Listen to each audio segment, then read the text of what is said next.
There's a wonderful children's storybook called The Silly Chicken by Idries Shah. And Idries Shah was a very charismatic man. For the most part, he lived in England, but he had this heritage where he could trace his line back to Muhammad. And he was a great cook. He was a Sufi mystic, a prolific author, and instrumental in starting what I think was called the Club of Rome. A very influential man.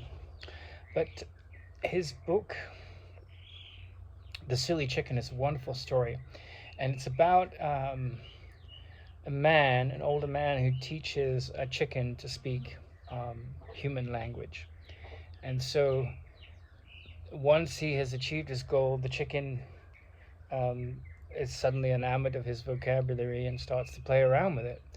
Now, just because you understand a language doesn't mean you know how to use it with any wisdom.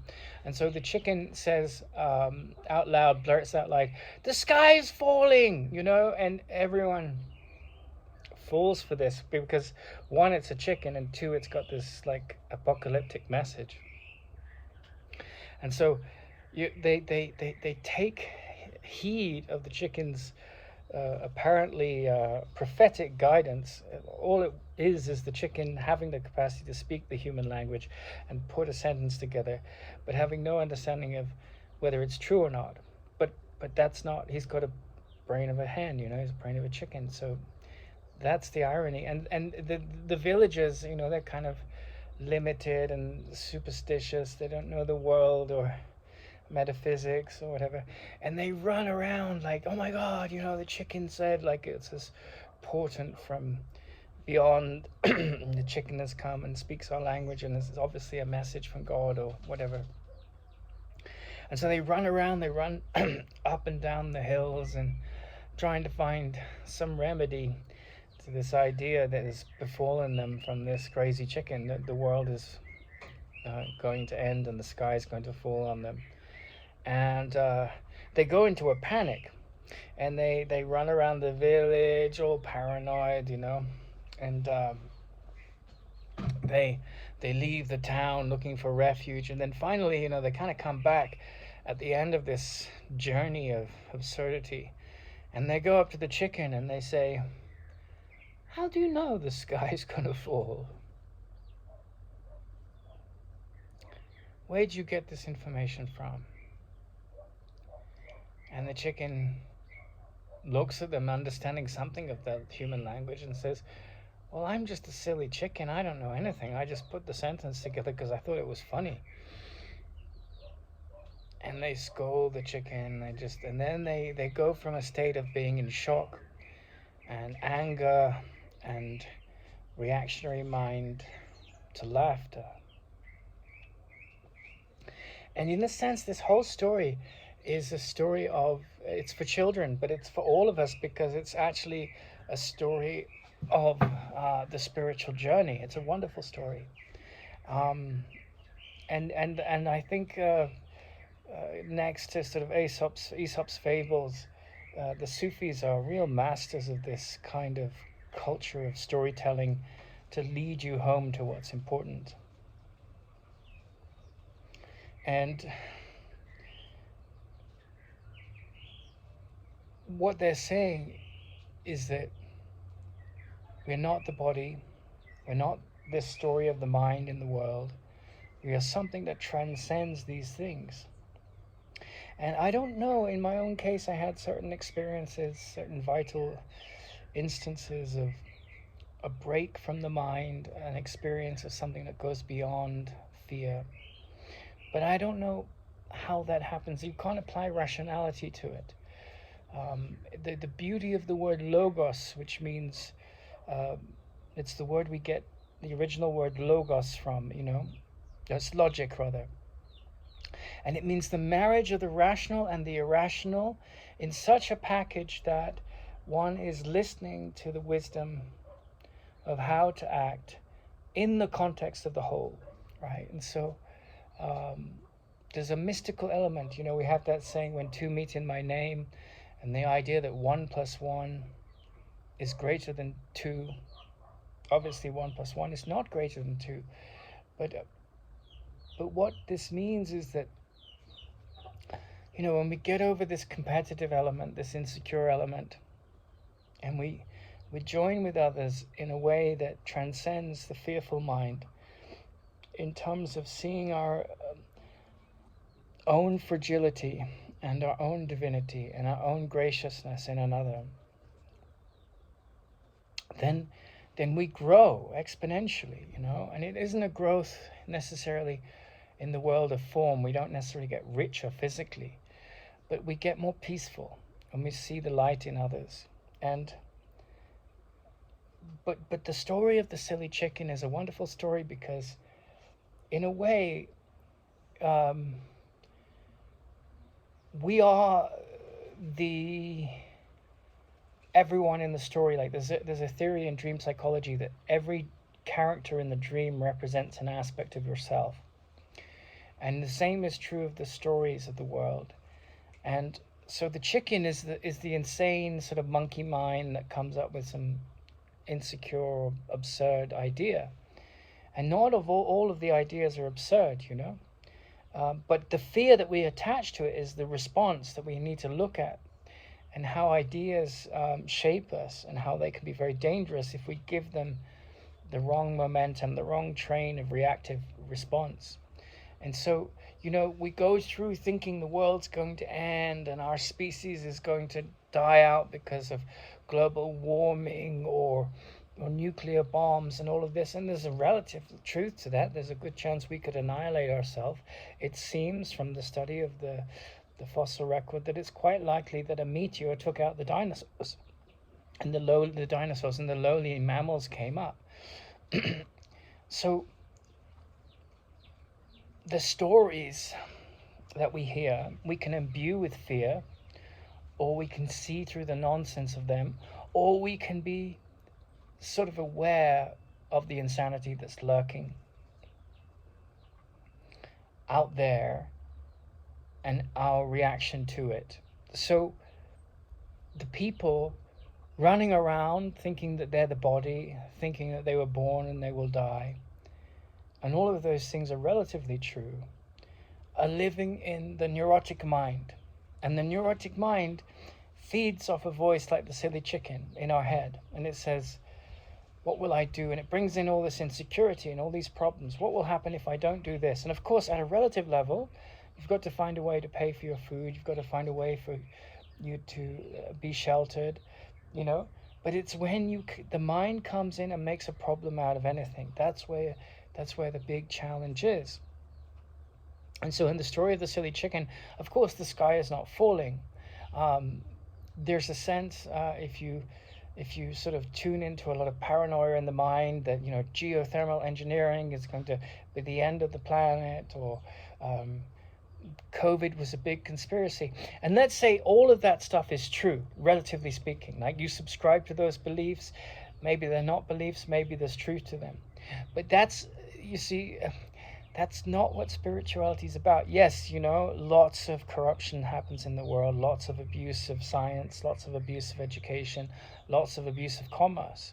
People cheat, and then there's also goodness in people, a lot of goodness. But the spiritual journey is to see into this awareness that I am not the effect of the world, that the world created me, right? That the Big Bang created me, that thought created me, that ideology created how I think, therefore I am, which is the credo of the ego by Descartes. But that I am the cause of the world, that my mind projected the world into form, and my story in it, and my interpretation of other people's stories. And so that is like when we start to see that's a possibility, then we can see the silly chicken for what it is. And it's something that I would say the majority of human beings are not ready to accommodate, because they believe they are the consequence of their genetics, of their heritage, of their traumatic experiences, and of their pleasant experiences. And they are very attached to these ideas. And being attached to those ideas, you have endless pain and suffering and ups and downs and judgments and arguments that are intellectual about, you know, if God created the world, and do you follow my religious system? Can I approve of you? All of these silly judgments. Or it could be an atheistic system, you know. And so the mind is lost in that noise of the silly chicken running around saying the sky will fall, and responding to that argument that the doomsday is coming, that Christ will come, and Jesus Christ will come in a second coming, and he will save us. And you get lost in the little interpretation of science and myth, whereas all great myth is there to serve humanity to wake up from his illusions. And all science is to serve humanity to do good, right? I can use a nuclear reactor to create a submarine to run around the world and threaten and attack and use my flag on top of it. And that's insecurity. I'm an American, I'm a Britisher, I'm a Frenchman, right? And my way is better than your way. And so I'm trapped in the ego. And that's the voice of the silly chicken, or the reaction to the silly chicken. If I don't do this, blah, blah, blah. But then there is a process, which I would call the process of intelligence. In the Course in Miracles, the same phrase would be listening to Holy Spirit, which is like this purification of the mind, going from believing I'm a victim of the world, my story is the consequence of me being an effect of the world. Like I'm the child of my genetics, I'm the child of my heritage, to a shift where you say, okay, I take responsibility for how I see. And then the mind training clicks in and it says, well, you know, happiness is an inside job, because happiness is your actual state of being. So education really means in Latin to pull out, ex ducat ducare. It doesn't mean to fill up, it means to pull out. So you pull out all the nonsense. It's like Michelangelo said when he was creating David. They said, how do you create the sculpture of David? He said, I looked into the stone and I took away everything that wasn't David. And it's such a beautiful expression, because that is what we are here to do, you know. And you go to the organized religions and the philosophers and the atheists, and a lot of what's going on is you have to believe my belief system, you have to subscribe to my God, you have to follow my atheism, you have to listen to all my proofs and so forth. And really what the spiritual path is about doing is like ignoring all of that to a great degree, and sort of paring down how to see differently, so one is not a victim of the mind and of thought.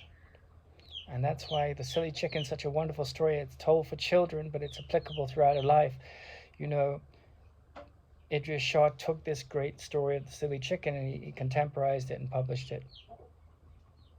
And yet it's an ancient story, because someone who was really wise would have told the story to illustrate how silly we are. And it's interesting because the process of waking up is kind of a process of shock. Something's wrong, surprised reaction, we've got to do something, panic, run away, wait a minute, how can we solve the problem of, where can we go where the sky won't fall? Then coming back to the source of the insane projections of the mind, the chicken in this case, and saying, wait a minute, where'd you get your information from? Recognizing that the chicken is just the ego, it's insecure, it's insane. It can see that. That's its greatest capacity. The greatest capacity of the ego is to come to the awareness that there's something greater than itself. So the chicken said, well, I'm just a chicken. This is what I think, but I just learned human language and I could be wrong. So that's that moment where the ego says, I may be misleading you here. And at that point, it has no power to go any further, right? But that's when intelligence clicks in. And then what happens next is you're like, well, I've wasted my life. I'm angry at these people. I'm angry with this chicken. People have misled me. I've been duped. And then the anger gives way to a different quality of shock, where you see what you've been doing.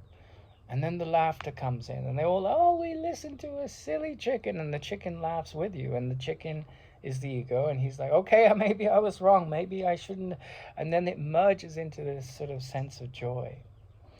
And that is essentially the spiritual path. And it's going on whether we argue it is or it isn't all the time. And in the Course in Miracles, it says all things work together for the good, for the greater good. There are no exceptions, right? And so we see, the Holocaust, we see the hatred, we see all these reactive actions where one group of people or one person attacks and undermines another. And then out of the bouquet of that madness and mixture of blessings and goodness and pain and suffering and joy and comes meaning. And it starts with the human being that says, I will not value what is valueless. And so that is the quest of the sane mind, to master. I will not value what is valueless. I will not listen to the silly chicken. I will not become a victim of my projections of insanity. And so it's such a wonderful story. And you can look at yourself when you're getting really upset and you're seeing yourself as a victim and you're having to handle abuse in the world, which is very common. And you can say, I'm not a victim of this story.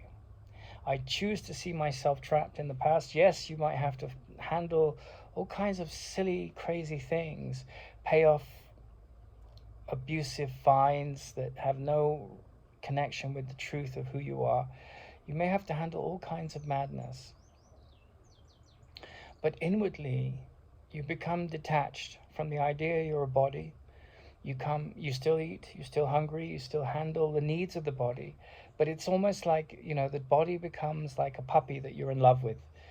And, you have to take it out or it will soil in the house. So you have all these things that come with the limited reality of the body.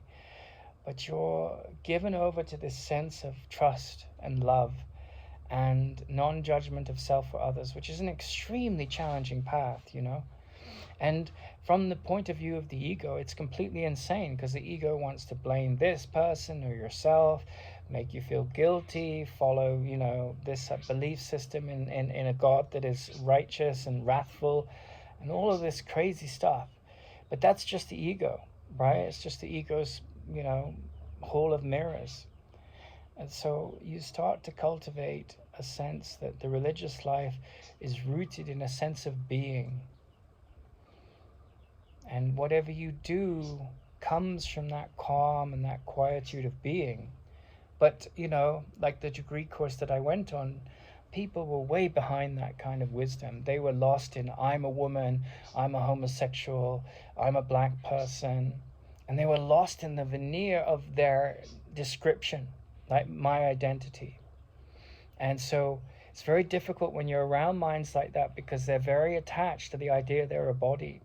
And they're very attached to the idea that they're righteous and they're right and you're wrong. And when you don't fall into the trap of those games, you're either going to get crucified, kicked out, or somehow the sanity will rise to the occasion and you'll get listened to. But for the most part, I'm a Jew and I don't like the Muslims. I'm a Korean and I don't like the Japanese. I'm a Chinese and I don't like the Japanese. I'm a British person. I don't like the French. I'm a feminist. Men are victimizers. I am a chauvinist. I want to make fun of women and belittle them. But all of these voices come from the place of insecurity. They all come from a place of I'm right and you're wrong. And in the Course in Miracles it says, would you rather be right or happy? And so the person that's really devoted to wisdom, to love, to light, doesn't take sides. He sees that anyone that is doing grievous things is caught in the defense attack mechanism of the ego, right? And so that's a cry for help. But how do you help someone whose mind is completely closed, who believes the world is a sick place, who believes that evil is incurable. It's not your job to fix other people. It's such a task, such a profound challenge to heal yourself, right? Because you're trapped in the illusion that whatever's the content of your mind, the silly chicken, is real. And it's causing you a lot of pain. And so you end the pain in yourself, and then people start to feel it. There's a sutra in the Yoga Sutras that says someone who's mastered this, when they're around animals, the animals feel the presence, because the animals are very primal and basic, but they feel the presence of a mind that has ended attack and defense thoughts. And I went through this incredible education, and I just thought, oh my God, there's no wisdom in it. And then I met a man of wisdom, and he said, your job on this planet is to end the belief that what the ego is telling you has any value whatsoever. So you have to start to see what the ego is, and then you know instinctively what to say yes or no to, because you can't be part of ignorance. You can't be part of abuse. You can't be part of some agenda of attack thoughts, men against women, women against men, homosexuals against straight people, transsexuals against everyone else. You can't be part of that if you're interested in sanity. And you can't be against anyone, right? So that just defies this understanding of who you are. And so the truly, religious mind, it doesn't attack the Christians, it doesn't attack the atheists. It just sees the light in all, and it sees how people are walking around with this argument in their head which justifies attack thoughts, and it all becomes so puerile, so immature, so lost in my belief system versus your belief system, my tribe versus your tribe. And that's, the pinnacle of maturity begins when you get there, and then it's just a journey home, and you have to find a way to survive in the world, and you have to learn to trust your intuition, and you have to keep away from vexatious people and not give them ammunition. You have to recognize that the world is full of corruption, but not to be part of that, to be an extension of goodness, and a goodness that has no opposite.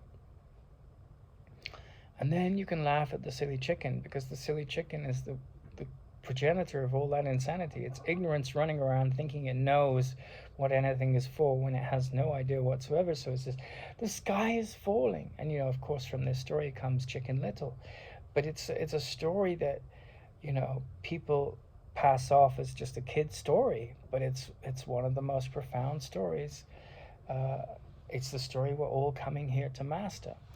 To stop listening to the lies that we fed ourselves, that's projected a whole universe into form, and to come back to the sanity of seeing with the eyes of light, and seeing the light in all and oneself.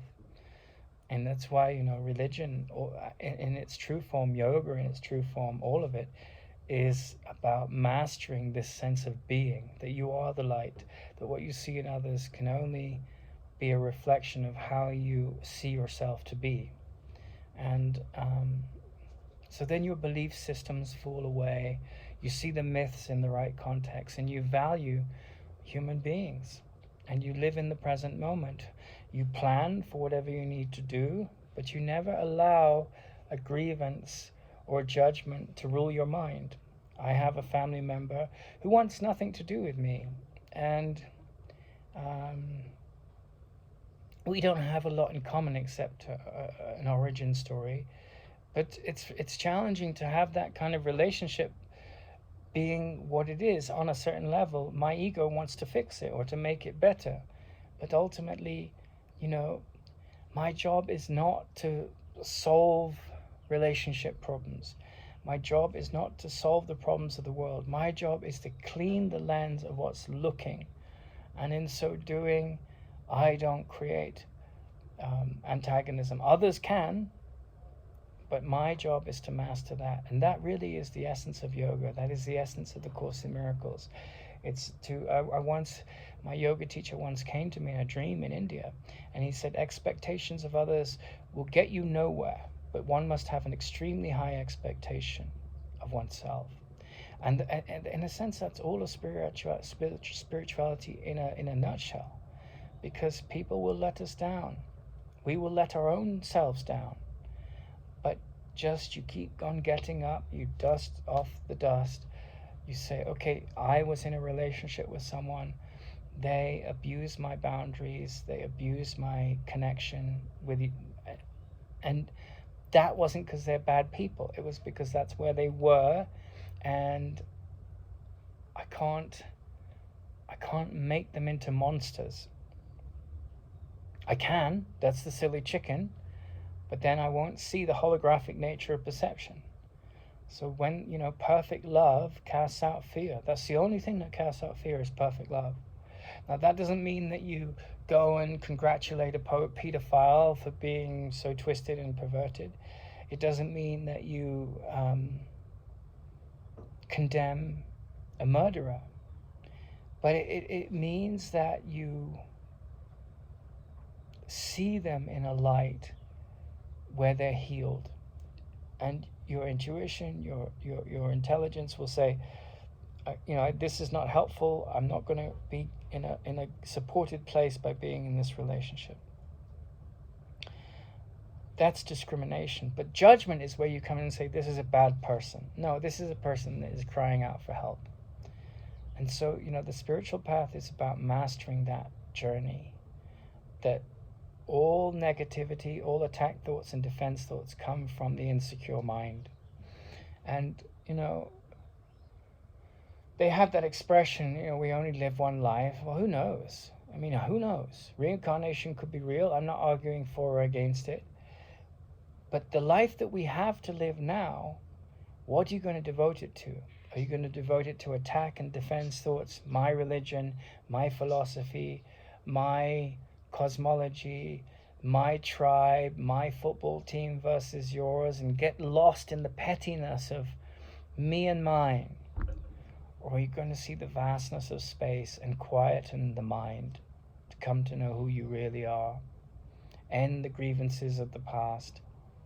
And then, a very beautiful sense of meaning comes in, and you see the body for the disease it is. You take care of it, but you're not this limited being with the physical senses. You have to live within the world, but not be of it, not listen. And so finally, this, you can get to laugh at this absurdity of this chicken mind that thinks it knows how to use language, that thinks that the messaging that it has, she said this, he said that, he's a bad person, all of that pettiness. It starts to, it's like that beautiful, I think it's by Mark Twain, he said, forgiveness is the scent that the violet gives off after you've walked past it and trodden on it. So like, this is the present moment that the forgiveness gives us. It ties us to eternity. Whereas when I live in the insecurity of my ego, I've been cheated, people have stolen money from me, all the things that happen in the world, people have muddied my name, then I get trapped in my false identity. I get not put on a wild goose chase, but thrown out into the world, running away from this insanity that claims to be sane, saying, look, the sky is falling. And the word prophet means to wish. Like, a prophet is one who wishes something into form, right? So a prophet talks about what's to come. But really, true seeing, like prophecy gets the sense of like seeing what you wish to see, right? And so you may get a sense of, if you think of a line of spaghetti that isn't cooked, you might get a sense that it has a middle, an end, a middle, and a beginning and a middle and an end. But then you turn it this way and it's one pointed. And so we see in the future and in the past what we choose to see. Now, things might happen, have happened, that we can't change. We're all going to die. But what we can change is how we see the story. How, we think that the job of education at the conventional level is to, change the world. But the job of wisdom is to change how we see the world and our role in it. And that's why virtue, ethics, decency, love, character, insecurity being dropped, fearlessness being married to. And I don't mean the fear that comes when you see a king cobra. That's a very healthy, sane fear, and because it's not, when I use the word fearlessness, I'm not saying don't listen to the voice in your head that says don't step further closer to that cliff or keep away from the king cobra. That's a biological intelligence that has a lot of sanity in it. And I don't even know if you can associate that with fear. It's more self-preservation. But where there's fear and insecurity around, look at me, look at what I've, the trauma I've been through, the people that have judged me and attacked me, then I'm a victim of the world I see. I'm a victim of this reactionary mind that makes the illusionary identity that the chicken says, you are a body and the sky's going to fall on you and you're going to die. It's all an insane prophecy that has nothing to do with intelligence. So it's about the mind purification, clearing the mind. The lens of our insanity is like becoming very humble, very small, investing in goodness and trust. Not easy things to give yourself to, because the ego is arrogant. It wants to be special. It wants to be important. It doesn't want to be very, very small and listen. But that is essentially what spiritual life is about, And one of the things that I found having a very good mind as a child and excelling in school was that, education seemed to be about filling the mind up and being someone important in the world and then being recognized and all of that. But that's not what education is really about. It means to pull out what's inside you, which is to pull out the insecurity. And what's left, the David in the zone, is the mind that is no longer listening to the crazy, silly chicken.